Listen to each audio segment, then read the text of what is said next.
Hello guys, आज हम class tenth का साइंस का पेपर लाइव सॉल्यूशन देख रहे हैं कि किस तरीके से क्लास टेंथ का पेपर आया है और किस तरीके के क्वेश्चनों के आंसर्स हैं। आप अपने आंसर्स मैच करना। बोर्ड एग्जाम का पेपर है क्लास टेंथ का 2024 का। तो सबसे पहले अपन आगे बढ़ते हैं।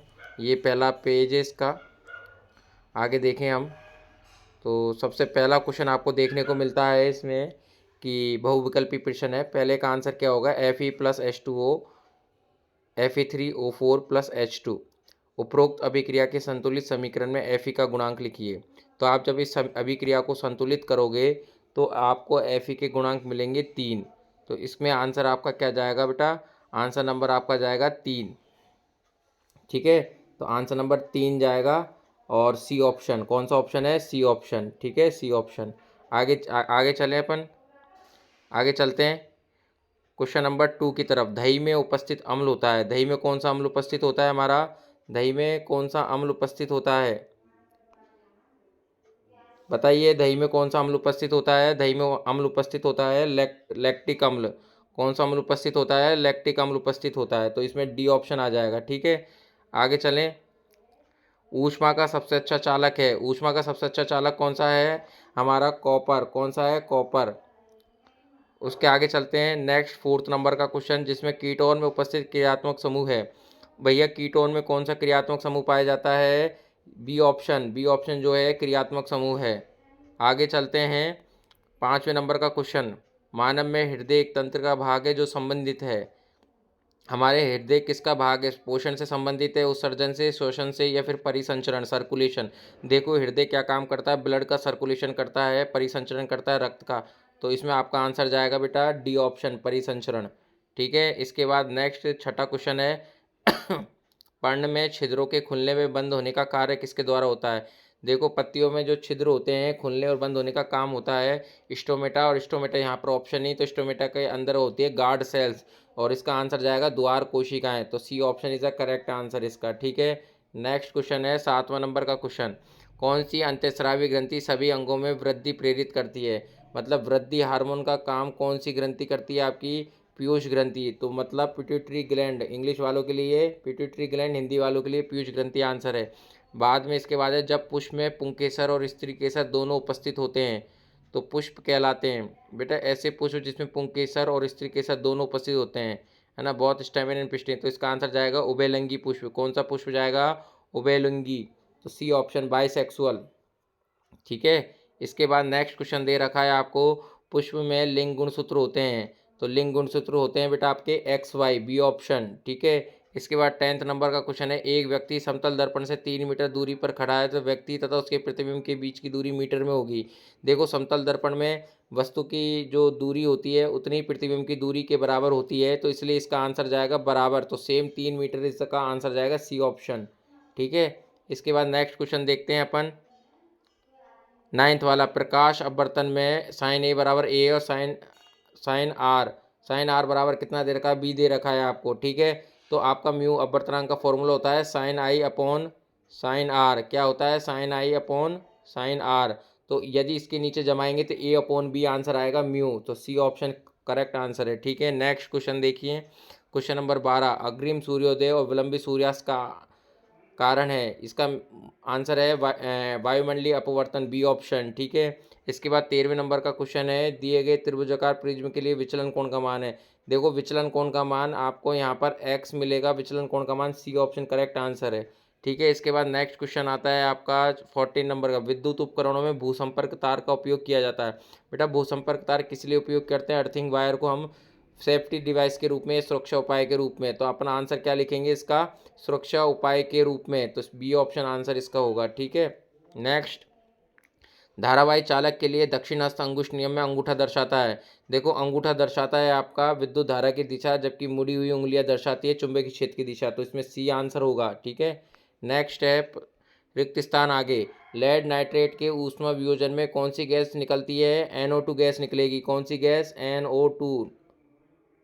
ठीक है, HCl के वियोजन से प्राप्त ऋणायन का रासायनिक सूत्र। बेटा, HCl को H+ और Cl- में तोड़ेंगे।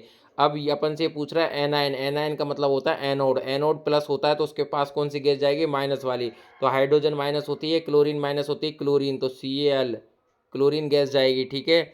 उसके बाद अपन देखें आगे, C3H8 में अणु में उपस्थित सहसंयोजक बंधों की संख्या है, मतलब कोवेलेंट बॉन्डों की संख्या बतानी है। तो कोवेलेंट बॉन्डों की संख्या कैसे निकालेंगे? आप सबसे पहले संरचना को पूरी खोल देना, 3 कार्बन लगा के 8 हाइड्रोजन लगा देना। उसके बाद काउंट करोगे सिंगल बॉन्ड को, एकल बंध को, तो इसमें आंसर आएगा 10। कितना आंसर आएगा? 10। नेक्स्ट क्वेश्चन देखते हैं अपन। एक कृत्रिम वृक्क नाइट्रोजनी अपशिष्ट उत्पादों को रुधिर से निकालने की एक युक्ति है। बेटा, रुधिर से निकालने की एक आर्टिफिशियल किडनी की युक्ति होती है डायलिसिस, हिंदी में बोलते हैं अपोहन। हिंदी में आंसर होगा इसका अपोहन। क्या आंसर है? अपोहन, ठीक है। इसका आंसर होगा, आंसर क्या होगा इसका? अपोहन, ठीक है। इंग्लिश में लिखे तो डायलिसिस, डायलिसिस, ठीक है। नेक्स्ट है, दो तंत्रिका कोशिका के मध्य खाली स्थान को कहते हैं सिनेप्स। क्या बोलेंगे? Synapse, synapse. प्रतिबिंब की ऊंचाई तथा बिंब की ऊंचाई के अनुपात को हम बोलते हैं आवर्धन क्षमता। क्या बोलेंगे इसको? आवर्धन क्षमता, आवर्धन क्षमता। आवर्धन क्षमता क्या है इसका? आवर्धन। दीर्घ दृष्टि दोष में निवारण में कौन सा लेंस प्रयुक्त होता है? बेटा, इसमें उत्तल लेंस आएगा, तो इसमें आएगा उत्तल लेंस। कौन सा? उत्तल लेंस, या फिर इंग्लिश में लिखे तो convex lens, convex, convex lens आएगा, ठीक है। नेक्स्ट क्वेश्चन की बात करें अपन, अति लघुतरात्मक। पीतल में तांबा के साथ मिश्रित दूसरी धातु का नाम। देखो, पीतल में 2 धातु होती है, एक तो होती है कॉपर, कॉपर का मतलब हो गया आपका तांबा। कौन सी धातु होती है? कॉपर। तो कॉपर की तो एक तो Cu हो गया, प्लस इसमें एक और होती है Zn। कौन सी होती है? Zn। तो दूसरी धातु का नाम क्या आएगा? जिंक, जस्ता।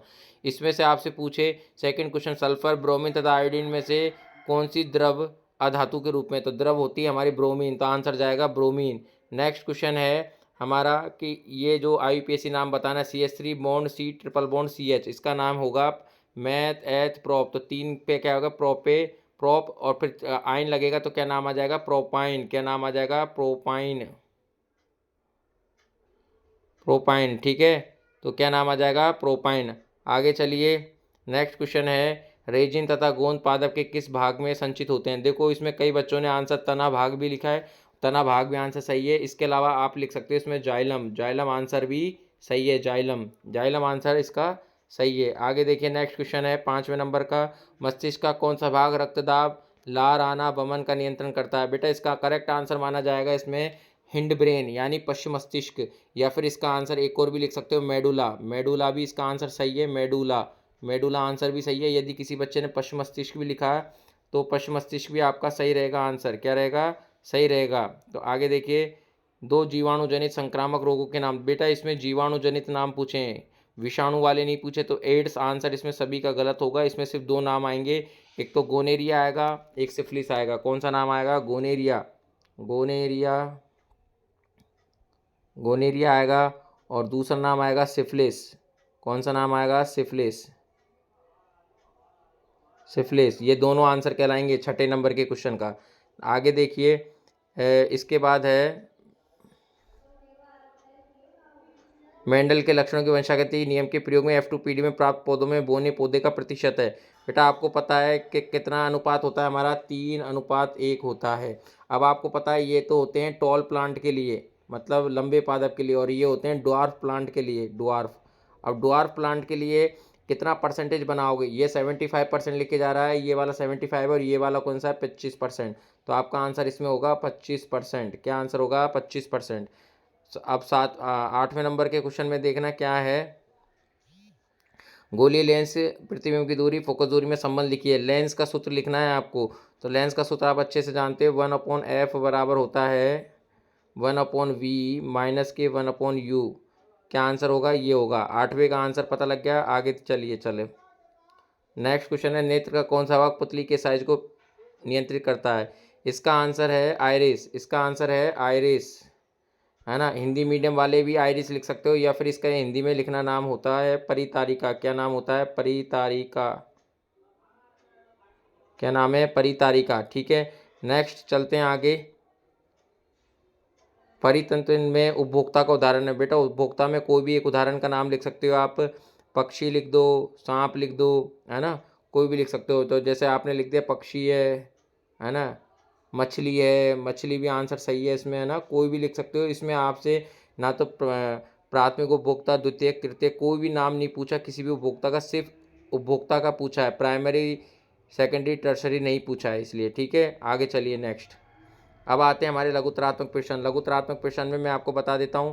पहला क्वेश्चन है आपका Na2CO3 2HCl, Na2CO3 2HCl, इसमें बनेगा Na किसके पास जाएगा, Cl वाले के पास, तो इसमें बनेगा प्रोडक्ट हमारा 2NaCl। क्या बनेगा 2NaCl, इसका नाम है सोडियम क्लोराइड। इसका नाम क्या होगा, सोडियम क्लोराइड। क्या नाम होगा इसका, सोडियम क्लोराइड,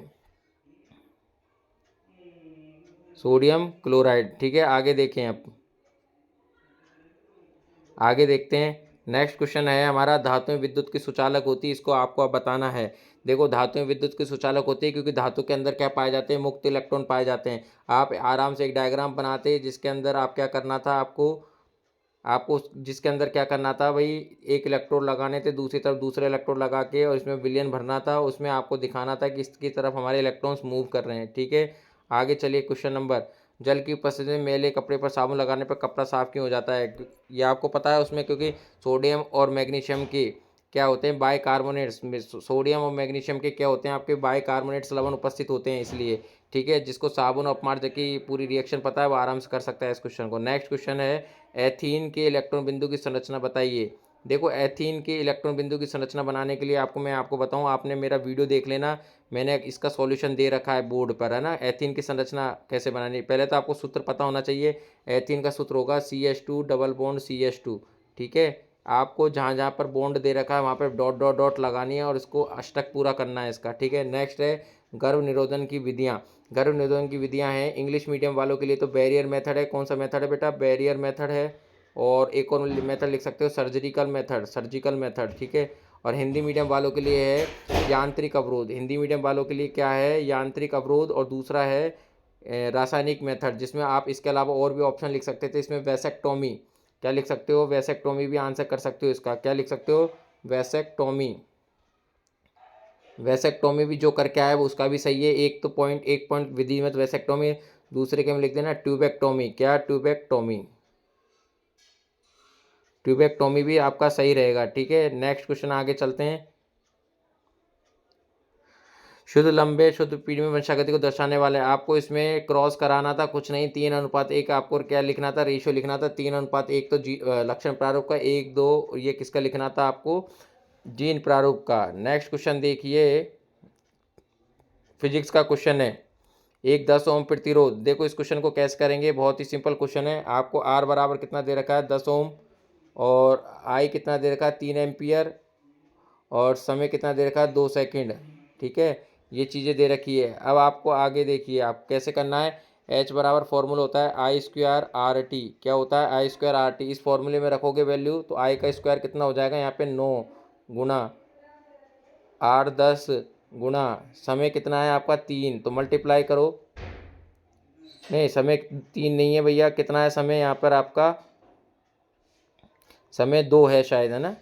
नहीं, हाँ 2 सेकंड, ठीक है। 2 सेकंड, तो 9 दूनी 18 है, 180 जूल आंसर जाएगा। 180 जूल कितना आंसर जाएगा इसका है, 180 जूल करेक्ट आंसर है। आगे देखिए क्वेश्चन, इसको कैसे करेंगे, इस क्वेश्चन को करने के बहुत अच्छा है। ये दोनों सीरीज में है हमारे श्रेणी क्रम में, तो 3 और 3 का तो कितना हो जाएगा, 6 ओम।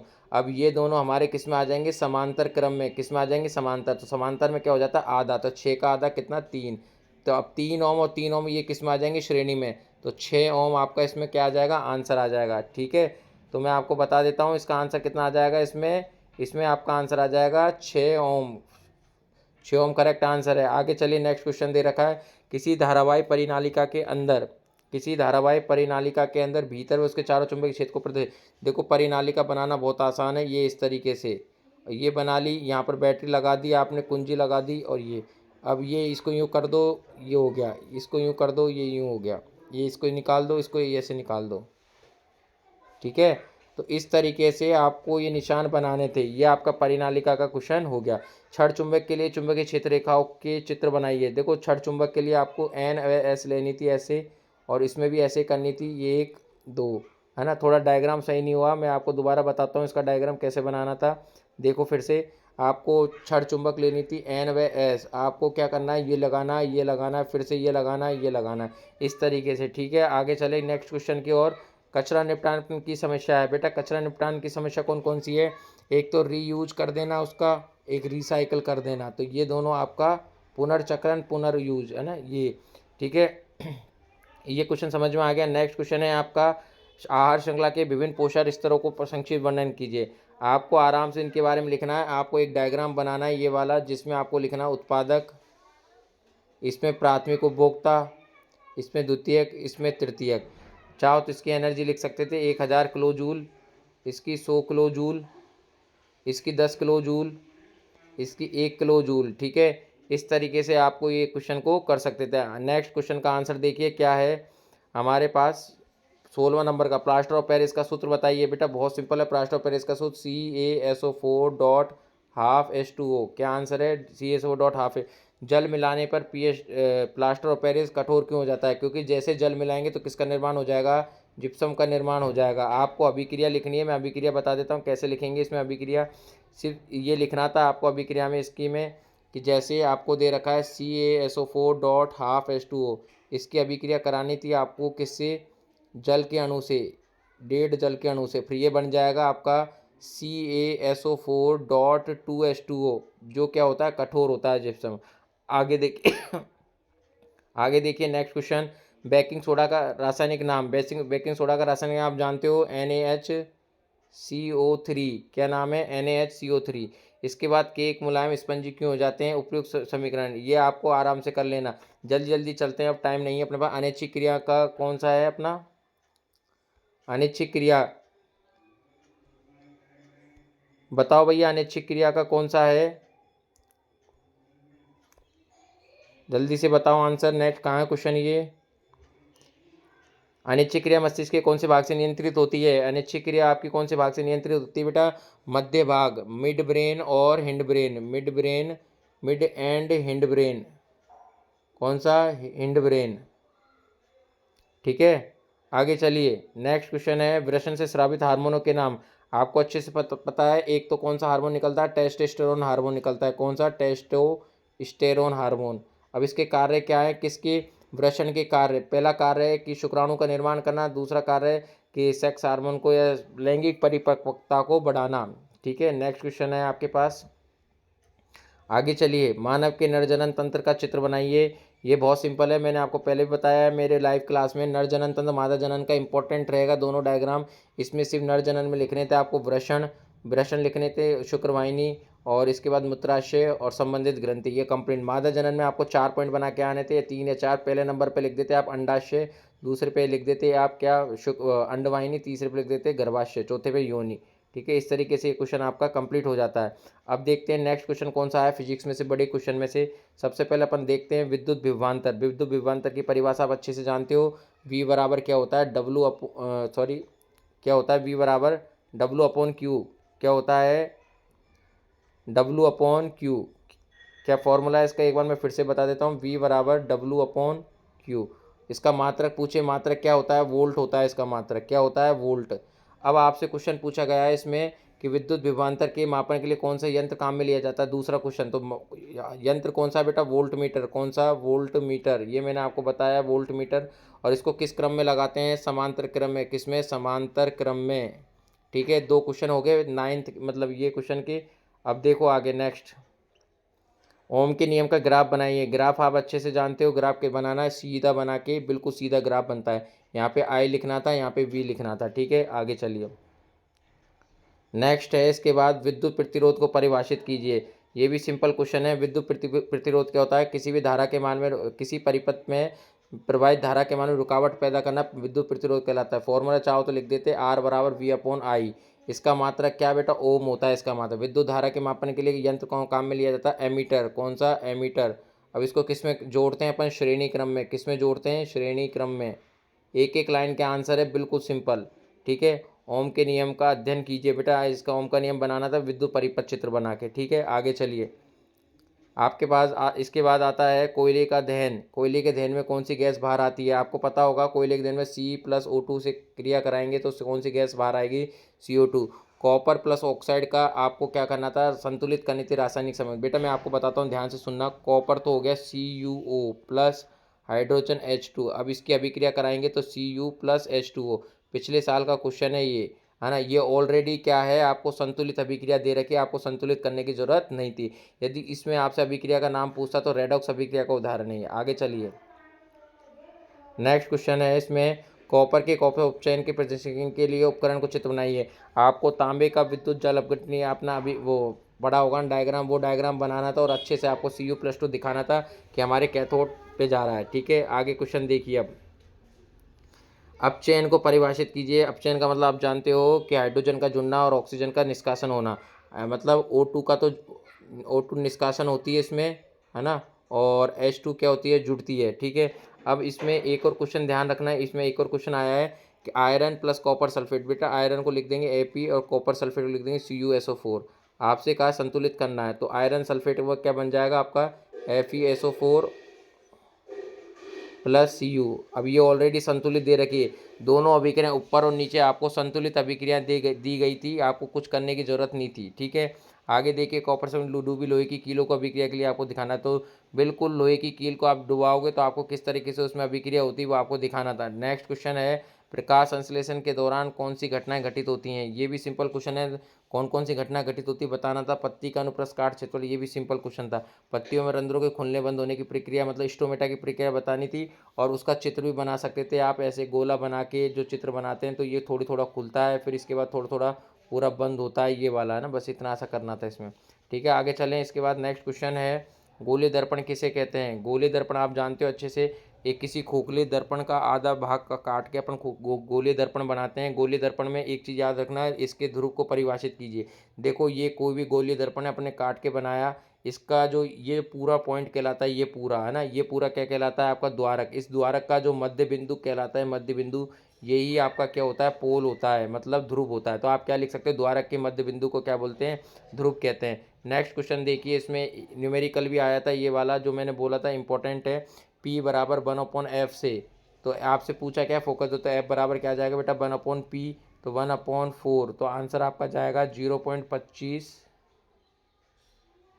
मीटर। किसी बच्चे ने F बराबर 25.25 मीटर लिखा तो सही है, या फिर 25 सेंटीमीटर भी आंसर सही है। कितना आंसर आएगा इसका, 25 सेंटीमीटर या फिर 0.25 मीटर, दोनों आंसर सही है। फॉर्मूला ये लगेगा। नेक्स्ट क्वेश्चन देखते हैं, लेंस का आवर्धन किसे कहते हैं। आपको पता है लेंस का आवर्धन किसको कहते हैं, प्रतिबिंब की ऊंचाई तथा वस्तु की ऊंचाई के अनुपात को कहते हैं लेंस का आवर्धन। इसमें सूत्र लिख देने आप H डैश,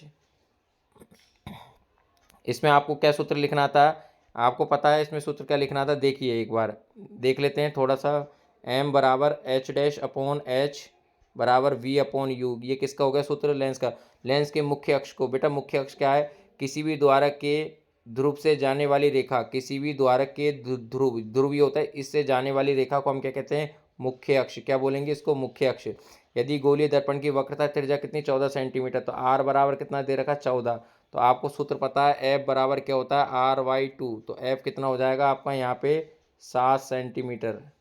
ठीक है, तो आंसर आपका कितना चल जाएगा, 7 सेंटीमीटर। इस तरीके से ये पेपर है और इसके बाद ये कंप्लीट हो गया। तो मेरे को आशा है कि आपको सभी मेरे क्वेश्चनों का आंसर जवाब मिल गया होगा। यदि फिर भी कोई क्वेश्चन में आपको कोई कन्फ्यूजन रहता है तो प्लीज़ मुझे कमेंट बॉक्स में लिख के बताएं कि सर ये क्वेश्चन का आपने सॉल्यूशन सही नहीं दिया। Thank you so much for watching my video. Subscribe my channel and video को लाइक करके जाना। ठीक है, थैंक यू सो मच।